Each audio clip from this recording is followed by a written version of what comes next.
RCT Invest is Rhondda Cynon Taff's £200 million 3-year capital investment programme, and it's being delivered in Cynon right now. In the Cynon Valley, a significant number of investments have been completed in priority areas which matter most to residents, including highways, leisure, play areas, schools, the Coliseum Theatre.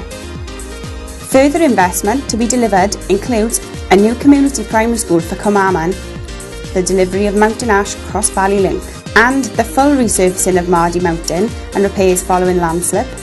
You can find out more about what investments have taken place or are planned in your area by visiting rctcbc.gov.uk/RCT Invest.